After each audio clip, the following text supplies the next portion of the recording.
When did you realize that kind of COVID-19 was going to completely upend your life and also upend your work?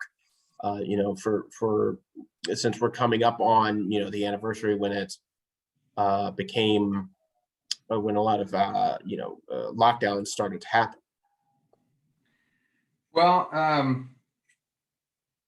that is a very personal question. I think for me, I have young children. I have a 7-year-old girl and a 5-year-old girl. My 5-year-old just started kindergarten this year. My 7-year-old is in second grade. She was in first grade last year. And I remember this time last year, it was right about, I think it was last weekend this year, we got notification that schools were canceled.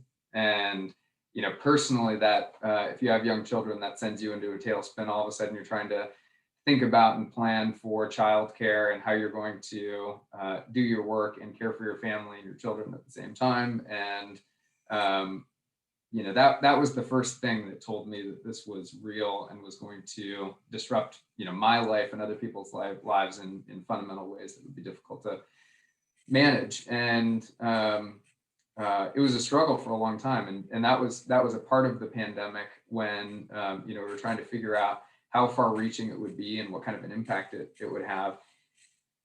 And I remember at that time I was running the analytics side of our organization, which included our business intelligence capabilities, our demand planning org, and all of our system functions. And we were struggling to forecast how bad this would be and how much we would need in the way of supplies. And I remember working with our head of clinical analytics, who showed me some of his early epidemic models. And it showed this asymptotic ramp up in COVID cases and how that would propagate through the delivery system. And I was trying to think through what kind of an impact that would have on our supply chain. And I remember looking at that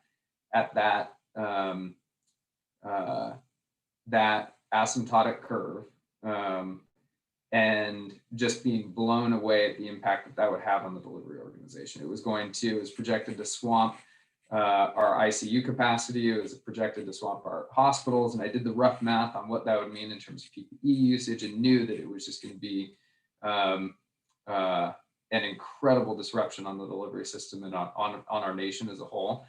And so I think that was the second event that really brought it home. Fortunately, here in the Northwest, we were at the epicenter initially, and then the real surge ended up happening in New York and some of the other areas on the East Coast. So those projections didn't end up being as bad as what we experienced here in the Northwest. But some of the other impacts very much did come to pass, and certainly over the course of the last couple of months, we've seen those same kinds of surges here in our markets as well.